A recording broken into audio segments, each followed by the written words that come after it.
Bonne année 2020 à vous tous, fidèles téléspectateurs de la télévision Renaissance. Bonjour et bienvenue dans ce journal du 3 janvier, dont voici les principaux titres. Être membre du COSESONA, compte spécial des enseignants pour la solidarité nationale et facultatif.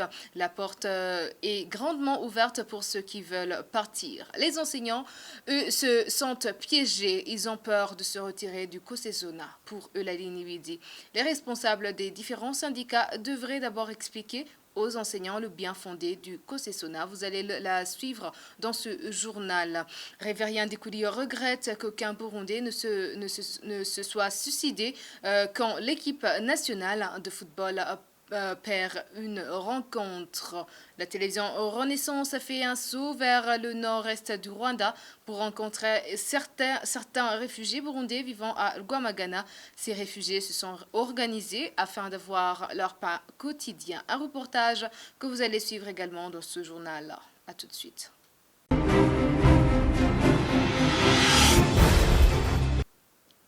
Bienvenue encore une fois dans ce journal. Aujourd'hui, c'est le 74e jour d'emprisonnement des 4 reporters du journal Iwachu, Kamikaze Christine, Ndirusa Agnès, Modenzi Terence, Harerimana Egide, ont été arrêtés le 22 octobre alors qu'ils se rendaient à Musigati où se déroulaient des affrontements entre des rebelles et des forces de l'ordre. La semaine passée, le ministère public a requis contre eux une peine d'emprisonnement de 15 ans, les accusant de complicité d'atteinte à la sûreté intérieure de l'État.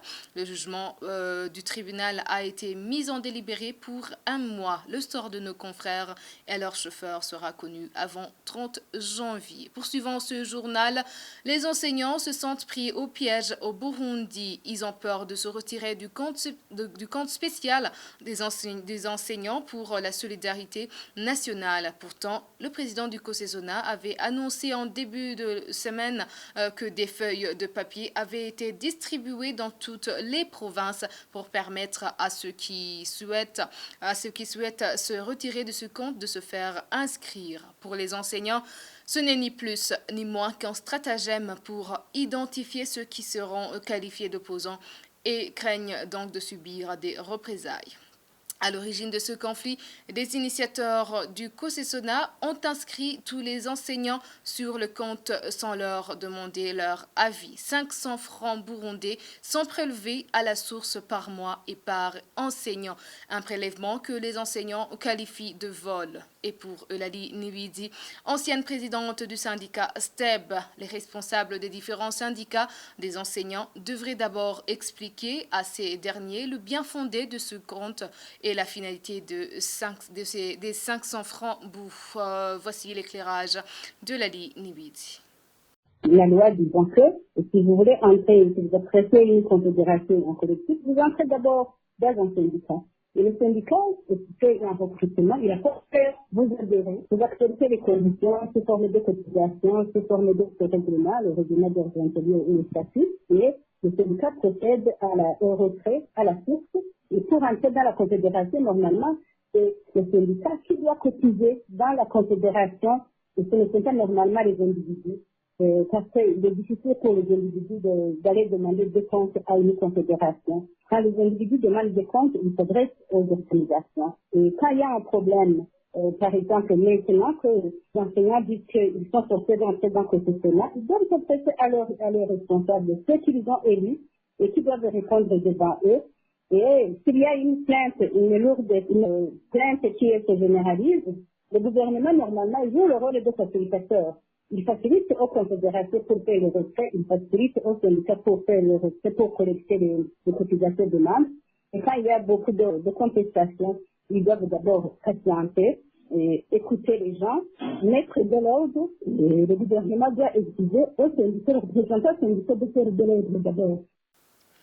C'était Eulalie Niwidi, l'ancienne présidente du syndicat STEB. L'association Nhawariza se dit satisfaite pour la décision du président de la République d'avoir accordé sa grâce aux prisonniers. Les remerciements ont été exprimés ce jeudi par Jean-Marie Jimirimana, représentant légal de l'association Nhawariza. C'était au cours d'une conférence de presse. L'association Nhawariza demande au ministre de la Justice de mettre rapidement en application cette décision.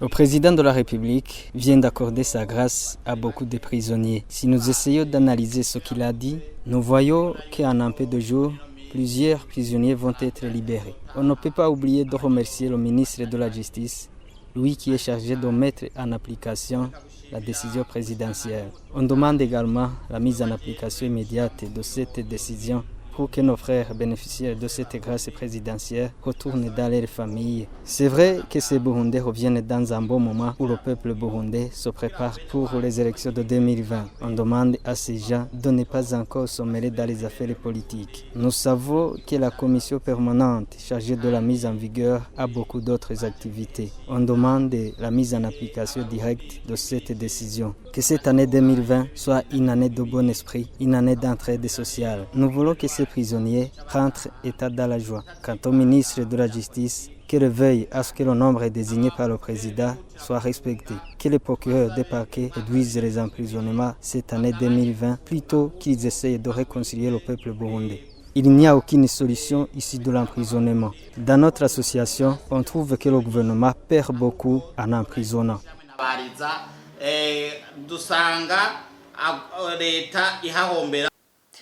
Voilà un jeu qui ne laisse personne indifférent. Le casino. Les uns l'aiment jusqu'à l'idolâtrer, les autres le détestent jusqu'à le maudire.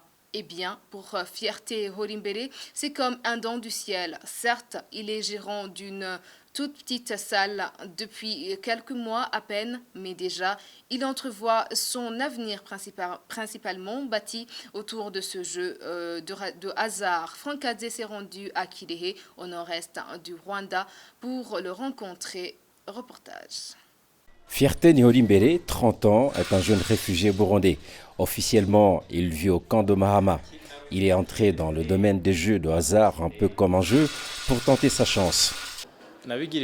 C'est quelqu'un qui me l'a suggéré. Il m'a dit que les gens négligent ce jeu alors que ça rapporte. Et moi, j'ai dit, je vais essayer pour voir ce que je peux en tirer. Mais le temps lui a donné raison, puisque la chance n'a pas tardé de lui sourire.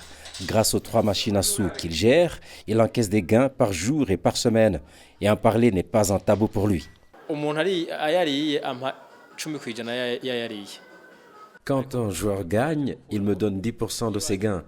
Mais quand les patrons viennent pour retirer l'argent dans la semaine, ils me donnent 20% du total des gains. On me donne au minimum 30 000, c'est quand ça n'a pas marché.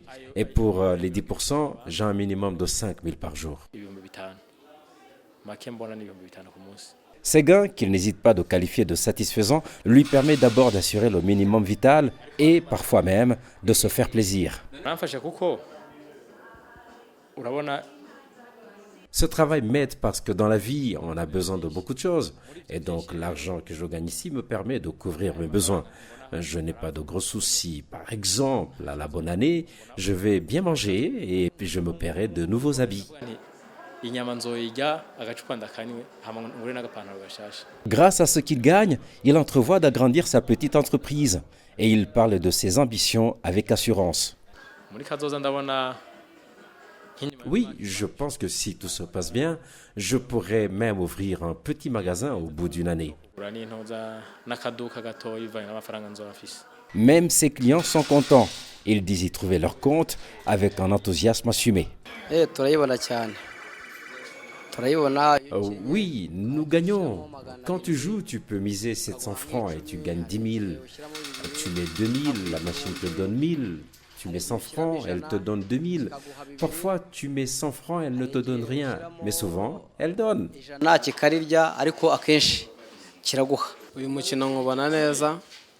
J'aime bien ce jeu parce que je peux venir avec 200 francs. Je gagne 2 000 et donc un gain de 1 800.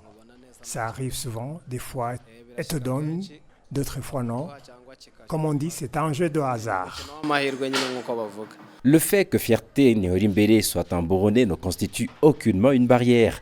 Les clients se disent satisfaits de leur entente avec lui. Nous nous entendons bien. On n'a aucun problème avec lui. Parce que le plus important, c'est la bonne entente. Mais le casino ne fait pas toujours que des heureux. Et selon un des clients, ceux qui pestent contre ce jeu de hasard sont des perdants. Là, on dit que ce jeu est mauvais, c'est lorsqu'une personne mise par exemple 2000 et la machine ne lui donne rien. Mais une personne qui gagne ne peut pas dire que c'est mauvais. Fierté Nihorimbere a une jeune famille. C'est un nouveau marié. En 5 mois seulement, ses gains ont fini par le convaincre de quitter le camp pour s'installer, lui et son épouse, quoique partiellement, dans la ville de Kirehe, tout près de leurs affaires. Je vous remercie Franck Kadze pour clore ce journal. Les mauvais résultats de l'équipe nationale de football Inamba Murugamba est dû à l'insuffisance des sponsors ainsi et du soutien des supporters qui ne font que critiquer. C'est ce qu'indique Révérien Dikourio, président de la Fédération du football du Burundi FFB. Révérien Dikourio donne l'exemple des supporters de l'équipe nationale tanzanienne qui peuvent aller jusqu'à se suicider quand leur équipe est battue. Kuja muri Coupe d'Afrique si ikintu cyoroshe kugumayo si ikintu cyoroshe erega bose bariko barakora. Participer à la Coupe d'Afrique, ce n'est pas une chose facile. Rester dans la compétition, ce n'est pas une chose facile. Tout le monde est en train de travailler. Quelqu'un peut se poser une question sur l'équipe nationale du Tanzanie. La Tanzanie peut nous battre. Moi, je fais des budgets. Si on regarde le budget de l'équipe Taifa Stars, les sponsors, ce sont des milliards. Si on regarde le championnat du Tanzanie, le budget du championnat, le Vivodacom pour le premier ligue verse des milliards. Si on regarde les sponsors de l'équipe Simba, ce sont des milliards. Donc, vous comprendrez que ça arrive à l'équipe nationale Inamba Murugamba. Nous avons participé dans la dernière compétition avec une absence de 4 joueurs. Saido Beraino était absent. Gaël Bigirimana était absent. David Ishimirimana, lui aussi. 4 joueurs à la défense jusqu'à l'attaque. Faut pas alors critiquer l'équipe nationale sur Facebook. Je réponds les gens inbox quand ils font des mauvaises critiques. On fait des échanges inbox. La première question, je te demande si tu aimes l'équipe nationale. Si on a fait une égalisation avec la Tanzanie à Bujumbura, c'est notre équipe qui a commencé à marquer le but. L'équipe du Tanzanie a égalisé après. Si l'équipe nationale du Tanzanie a égalisé, pourquoi personne ne s'est suicidé? Pourquoi il n'y a pas un supporter qui s'est suicidé? Nous, on est parti en Tanzanie, la Tanzanie a marqué un but, mais après, les Inamba a égalisé. Après l'égalisation, un supporter tanzanien s'est suicidé au stade. Une personne est morte directement. Et il vient d'égaliser réellement. Une personne est morte. Tugomboye umwe carapfa kuri stade. Umwe yaciye apfa directement. Ati baragomboye kabisa. Eh bien, c'est par ici que prend fin ce journal. Merci de nous avoir suivis. Je vous souhaite encore une bonne année 2020.